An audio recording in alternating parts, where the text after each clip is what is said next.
You guys ever been in a spot or a situation where maybe you haven't had the best view? Have you ever been somewhere where you found yourself trying to get a better angle or a better view so that you could see what actually was going on? Believe it or not, for me, oftentimes in my life, I've had that issue. I know my 6'3" body would show you that I probably have no issue at all seeing around or in crowds. But believe it or not, sometimes I can't see over people.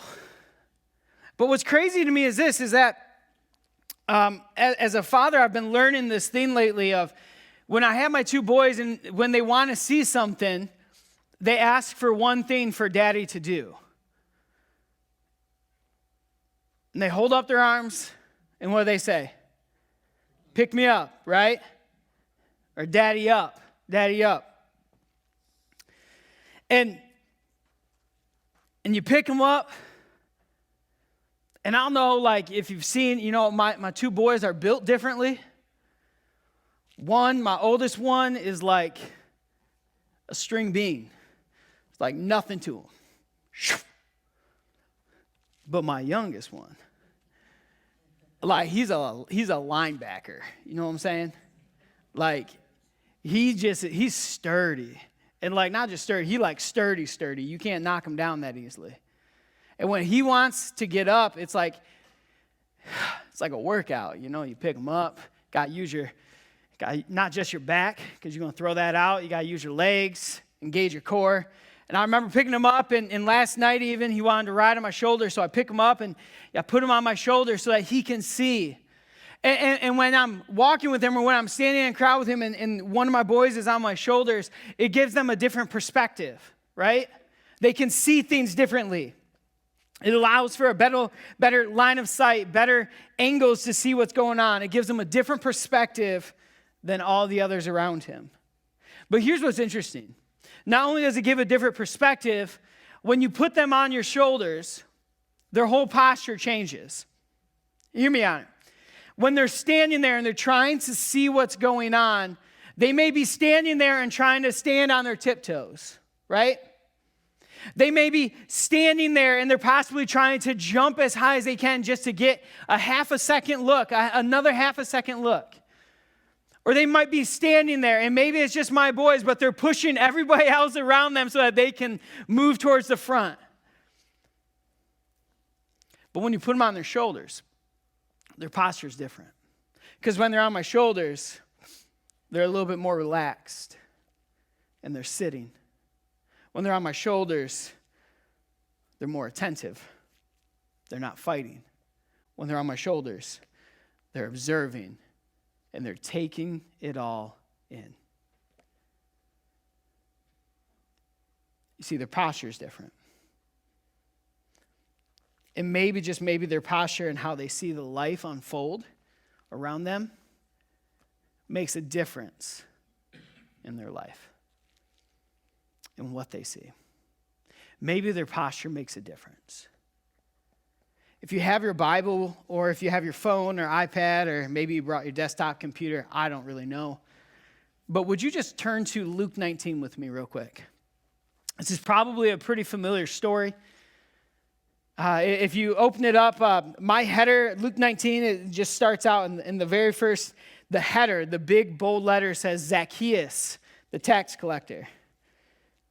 Do you guys remember that song as a kid?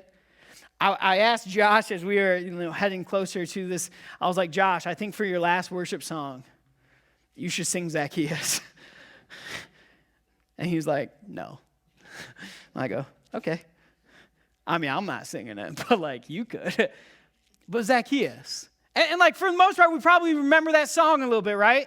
Zacchaeus was a wee little man, and a wee little man was he, right? And he what? Climbed up. Yes, we remember this song. We remember the story. And it helps us remember the story. It's a simple, catchy song that we taught our children and maybe even ourselves to help us remember this story, Zacchaeus. And what's interesting to me is that this song is so great for kids. And I remember singing it But what's so important, I think, is that when we read it today, when we dig into it today, there's so much more to this story. See, in verses 1 through 4, this is what it says. Jesus entered Jericho and made his way through the town. Now there was a man there named Zacchaeus. He was the chief tax collector in the region, and he had become very rich. He tried to get a look at Jesus, but he was too short to see over the crowd.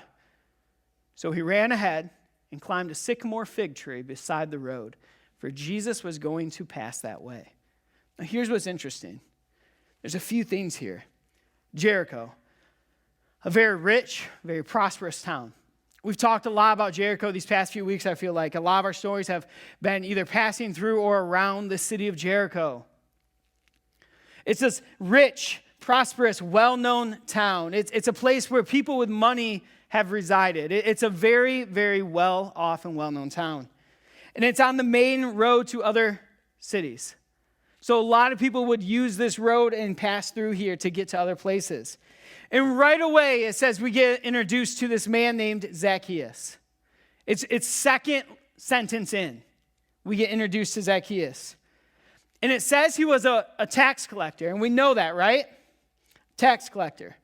But here's what we might not understand about a tax collector. You want to know how you became a tax collector? 1, you came from money. So here he is, a Jewish man, Jewish boy. He's wealthy, as it is. Comes from money. But then 2, to become a tax collector, you have to bid to become the tax collector, which means you have to bid the highest out of other people to basically tax your own people. So you're one of the top wealthy people of a Jewish community, and then you bid to become more wealthy and tax your own people. Basically, Zacchaeus is a sellout. He's a sellout. And he continues to bid, and then he got the job of a tax collector. But notice, Sarah, I don't know if you can you go back to, thank you. It doesn't just say tax collector, it says he was the what?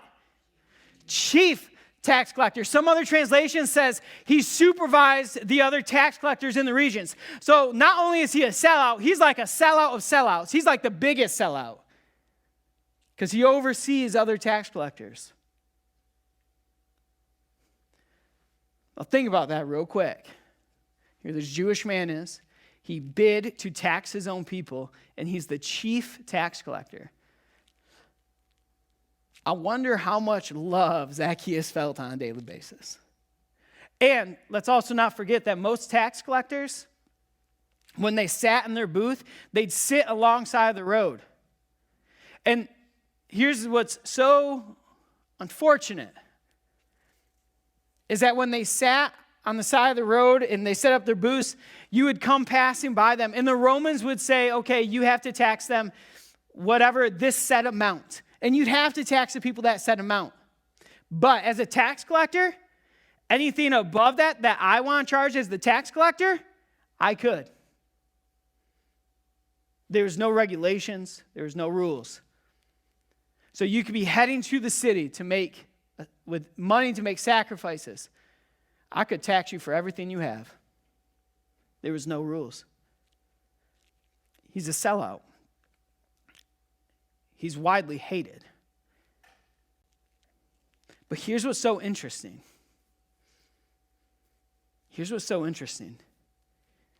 He wanted to do what others wanted to do as well. He wanted to see Jesus.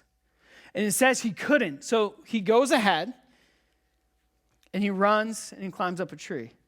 And now let's think about this. This is a tax collector. Why would he want to see Jesus?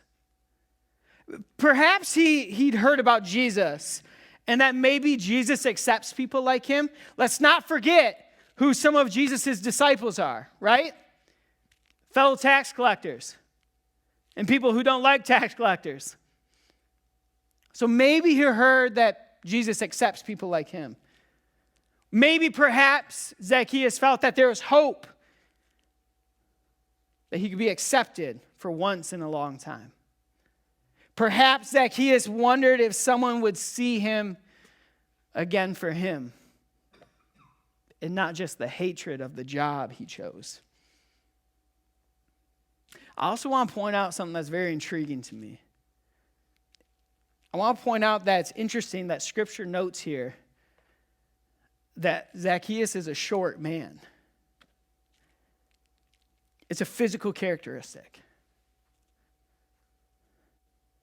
There's not too many times that we get these physical characteristics that actually define people in some ways. Remember when we talk about and we sing that song, his stature, his height, in a way defines him. It's interesting that Scripture notes this.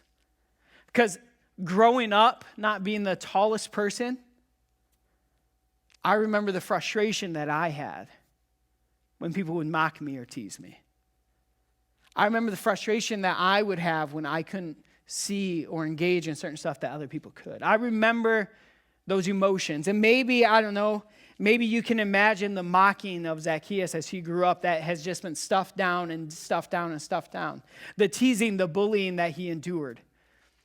And now that he's this tax collector, could maybe just possibly Zacchaeus have pented this all up, and now there's no way that anybody can control him? He has power over these people. And I wonder what posture in life Zacchaeus took often. I wonder what posture Zacchaeus took often. Did Zacchaeus take a posture of supremacy? I'm better than you. Look, I've made it. I'm not just a tax collector. I'm a chief tax collector. I have wealth. I have fame. Like, I've made it. Supremacy. Long shot here. Did he take a posture of, I want to love everybody really well? I don't know if that's the posture he really took. Did he take a posture, though, of, man, I just want to serve everybody with everything that I've been blessed with? Probably not. But what posture did Zacchaeus take? You see, I believe that our posture in life speaks a lot about us.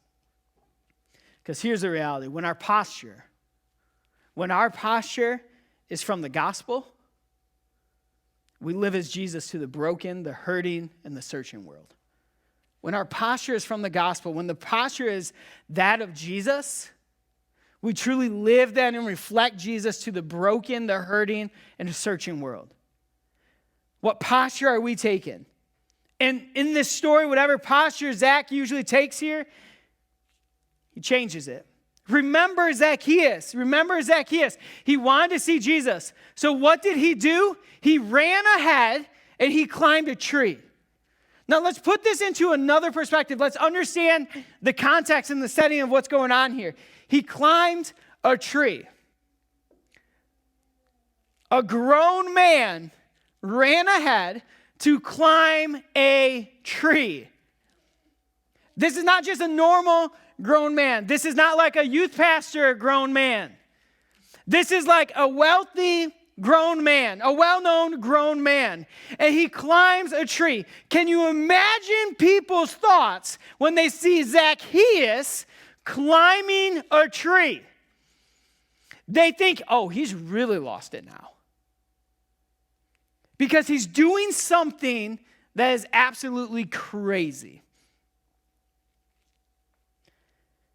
But he had a will, he had a desire to see Jesus. And Zacchaeus was willing to do what others wouldn't do to catch a glimpse of him. He has a posture of willingness in this moment. He's willing to do what others wouldn't so that he maybe, just maybe, could catch a glimpse of Jesus and maybe, just maybe, have an encounter with him.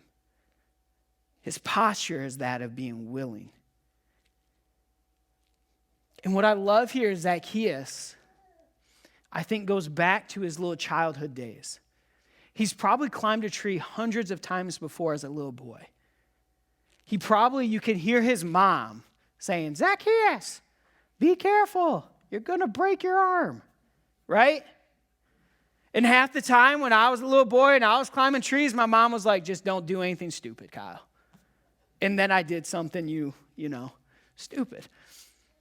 But you can see it. He's trying to climb the tree to just get a glimpse of Jesus. He's doing something nobody else is willing to do. Man,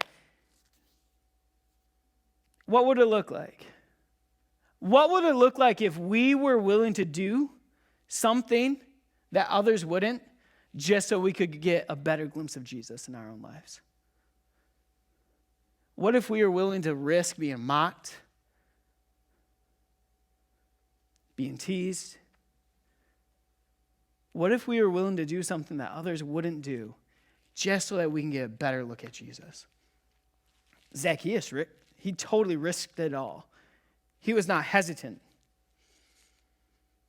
In that moment, whatever posture Zacchaeus usually took in his life, it was different here. He had a posture of willingness.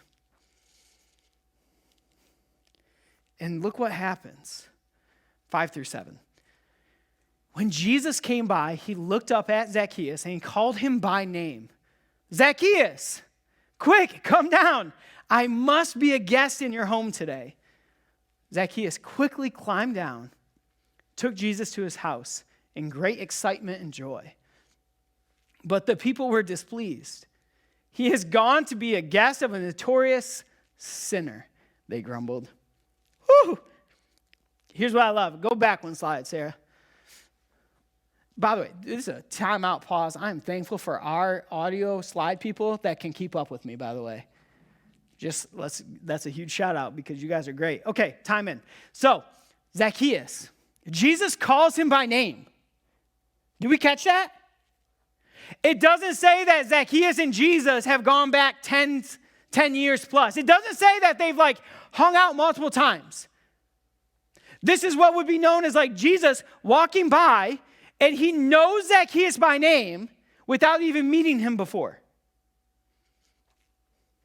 You want to know why? You want to know how that's possible? Because Jesus is God. Jesus calls him by name. There is power and importance in being called by your name. It's basically here Jesus looks up at him and calls him as a friend. Zacchaeus, my man, my bro, let's go make some burgers. Zacchaeus and Jesus here, Jesus has this interaction with him as almost a friend. He calls him by name. He doesn't call him by the tax collector.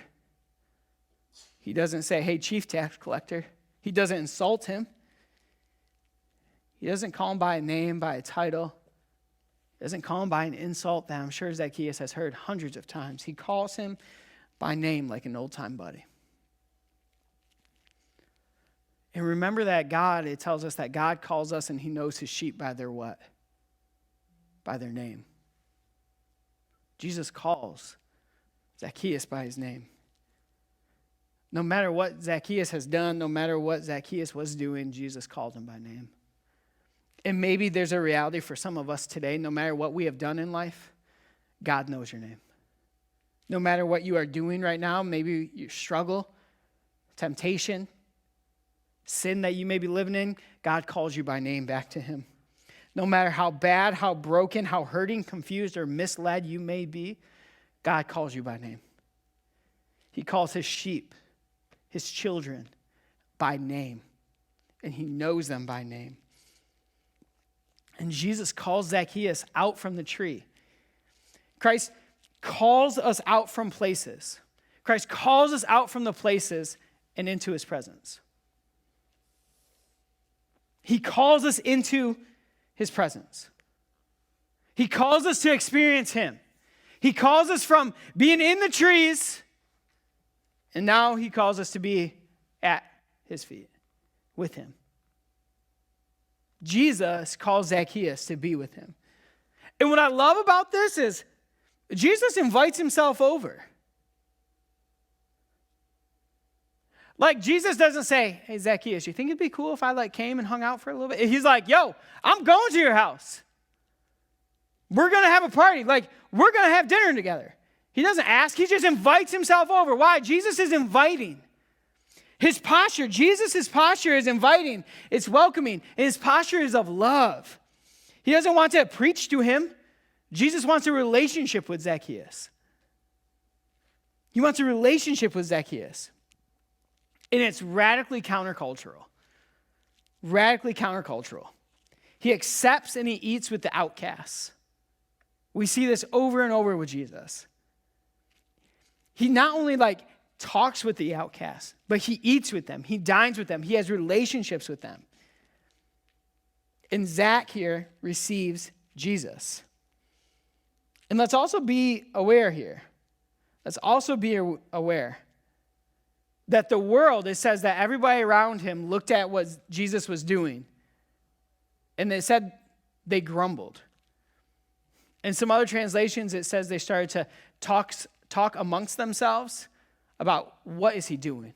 He is sitting, he is having dinner with this notorious sinner, this bad, bad man. Jesus is breaking all these cultural laws to hang out with Zacchaeus. And look what happens in the final few verses here. Meanwhile, Zacchaeus stood before the Lord and said, I'll give half of my wealth to the poor. And if I've cheated people on their taxes, I will give them back 4 times as much. And Jesus responded, salvation has come to this home today. For this man has shown himself to be a true son of Abraham. For the Son of Man came to seek and save those who are lost. Here's what I love. Zach receives Jesus. It says salvation has come. It's a play on words because the name that is also translated for salvation, Yeshua, is Jesus.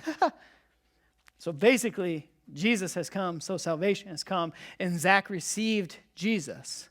Here's what's so beautiful about that. It's not a creed, it's not a doctrine, it's not even a religion, but Zacchaeus receives Jesus into his house, receives Jesus and his message into his heart, and he's changed. He's changed. Zach saw and felt Jesus' love and his presence through a posture of willingness and service.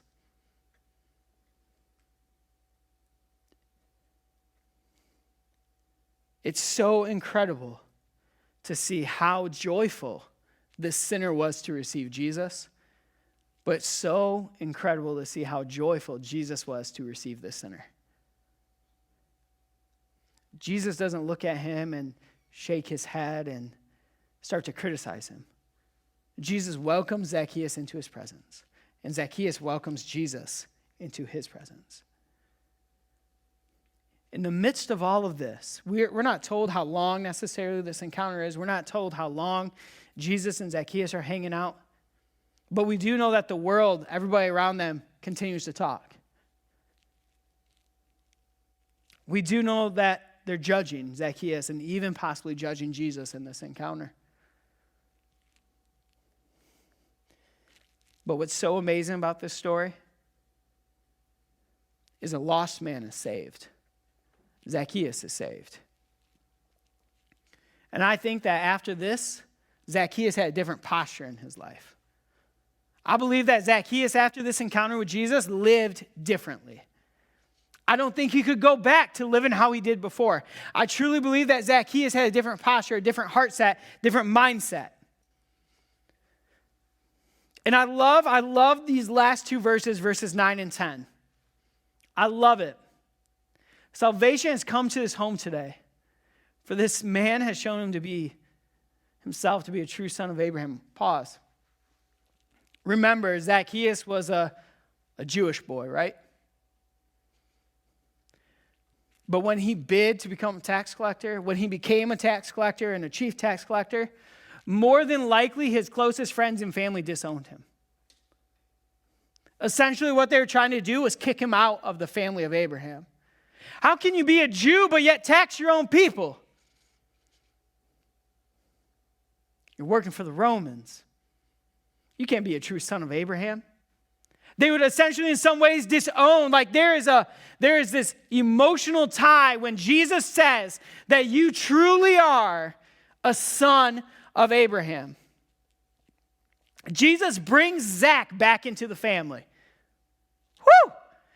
Like Zacchaeus is coming to Thanksgiving this year. It's a good day. Jesus brings him back. He says, you are reinstated. It doesn't matter any of that anymore. You are a son of Abraham. You are in the family. Jesus brings him back into the family.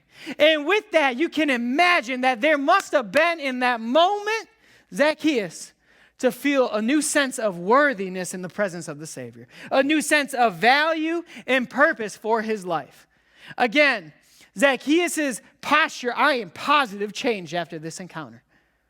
Because how could you stay the same after you encounter the one true living God? How can you stay the same? You see, Jesus lays out his purpose in that very last verse. The Son of Man, a divine title. A divine title for Jesus himself, Son of Man. This is a divinity claim. He came to seek and save those who are lost.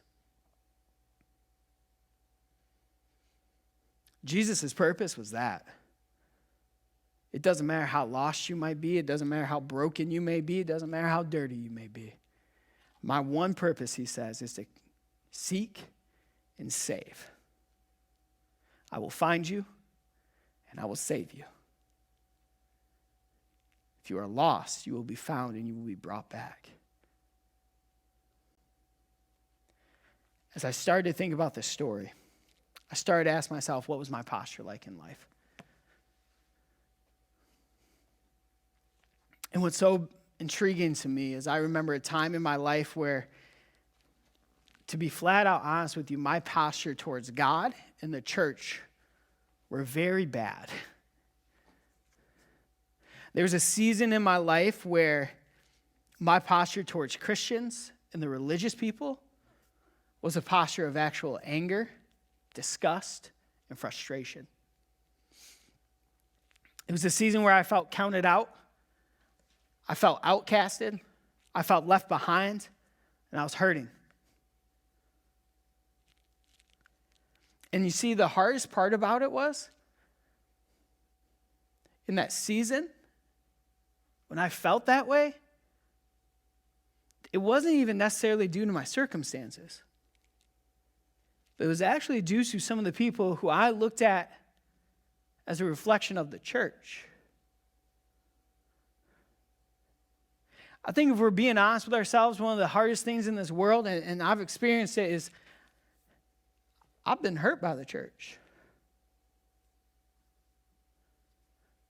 I had a bad taste. I had a bad look at the church. People in the church had a mindset of what was going on and seeing what was unfolding with some of my family and the brokenness in my family, that I was outcasted, and that's how I felt. I was hurting. And so my posture towards them became very anger-driven. I didn't want anything to do with them. I didn't want to go to church. I didn't want to talk about church. I didn't want to talk about God.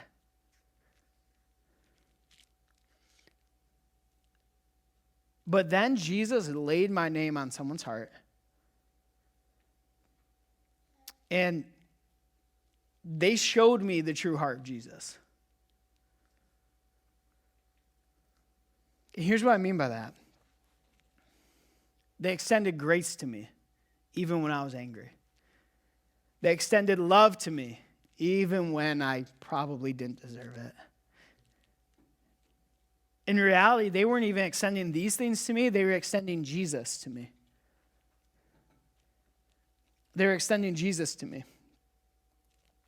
And during this encounter with this person, and I saw Jesus. Like, I saw what the church was meant to be.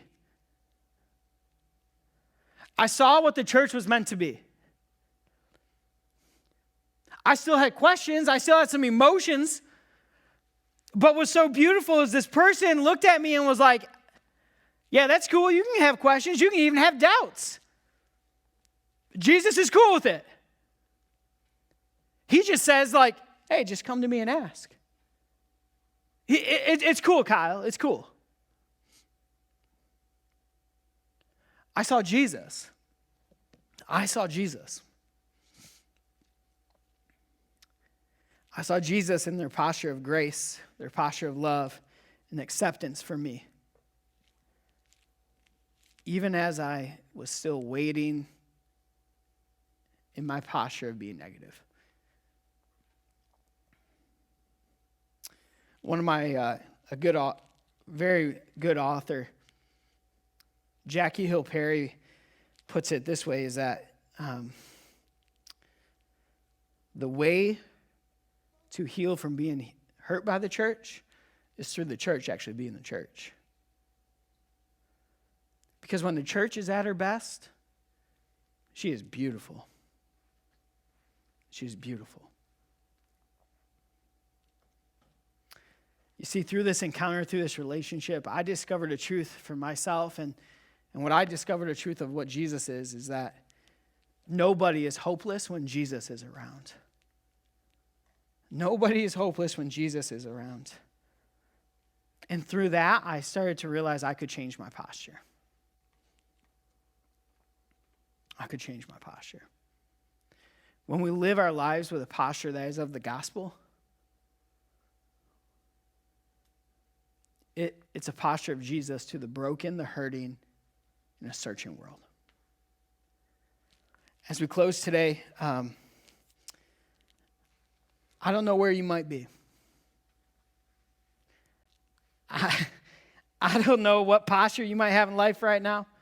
I don't know what things you maybe walked into today. I don't know where you are. I don't know if you walked in those doors and maybe as you walked in, you said, "This is the last chance, Jesus."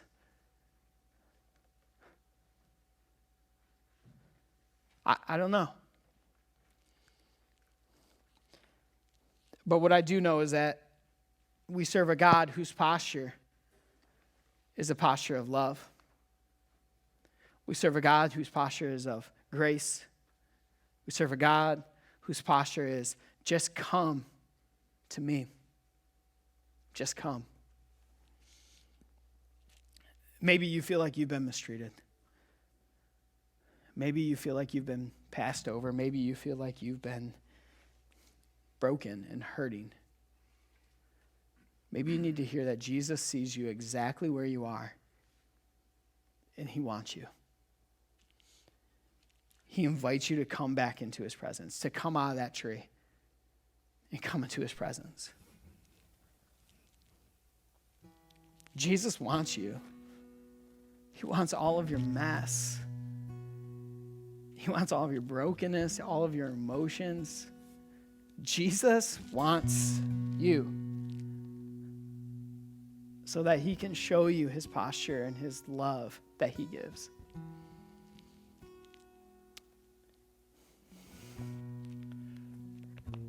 One of the things that never gets old for me is knowing that God calls me by name. He doesn't call me by my sin.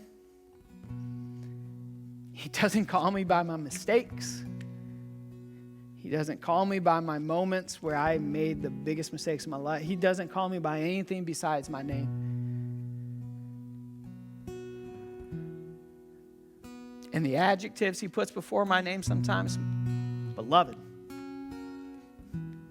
worthy, valued, wanted, needed, cared for. He calls us by our names. And so maybe as we just continue to worship today, maybe this is a moment where we need to reflect on our posture. Is our posture reflecting that of the gospel and of Jesus? Or is it reflecting something else? Once we examine our posture, I think there's a moment where we get to then just fall at his feet and say, "What do you want to do with it, God? Lead me, and I will follow." And he'll pick us up, and he'll call us by our names, and he'll take us by the hand, and he'll walk with us through our moments in life that we need to be his hands and his feet. during these next two songs, I want to invite you to reflect and maybe ask God, what posture am I having right now? And maybe for some of us, it's just a moment where we need to reflect and say, God, I just need you. I just need to come out of the tree, and I just need to fall at your feet. I need to be reminded that you want to go have burgers with me. I want to be reminded that you want to be with me. I want to be reminded that you know me by name. And you call out to me. I just need to be reminded that, God, you see me. Maybe that's where some of us are. So wherever you may be, wherever you walked in with this morning, know that God is calling out to you. He's calling out. What posture are you going to have? What response are you going to have?